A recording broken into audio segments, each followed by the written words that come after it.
Under Pressure. One of the most common missteps I see organizations make during an emergency is overlooking elected officials. Here's the reality. Elected officials aren't separate from your communications effort. They're an integral part of it.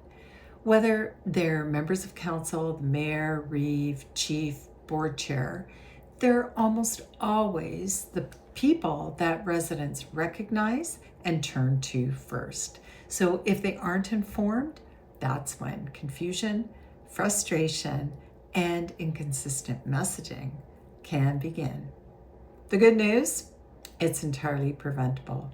The first step is establishing clear processes before an emergency ever happens. Who keeps elected officials informed? How often? What information can be shared? Who approves it? How is information cascaded out? What updates will come by email, text, briefing note, scheduled calls, Teams, Zoom? Those decisions shouldn't be made on the fly in the middle of a crisis. They should already be documented, understood, and practiced.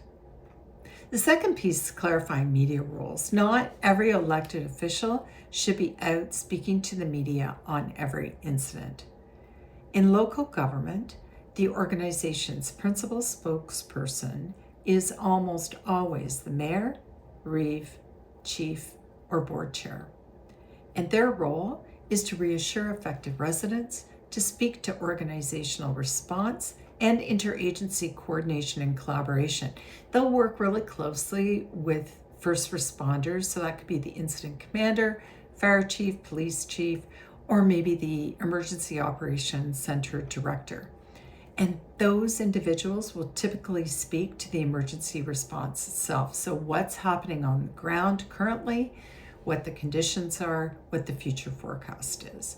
The important thing is that everyone understands their role, their lane in the messaging and the process. So where are media calls directed?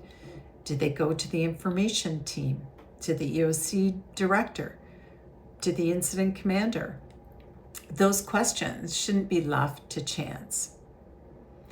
The primary role of elected officials is to help maintain public confidence, and that means amplifying verified information from official sources, helping to reassure their communities, answering questions where appropriate, listening carefully to concerns from residents, and acting as another source of valuable on-the-ground intelligence. We often overlook that, but sometimes councillors or elected board members are hearing about emerging issues before others. That might be a tree down, road closure, neighborhood concerns, rumors, questions that keep surfacing. And that information can be really helpful when it's shared back to the Emergency Operations Center. So think of it this way, everyone has a lane. Emergency responders manage the incident.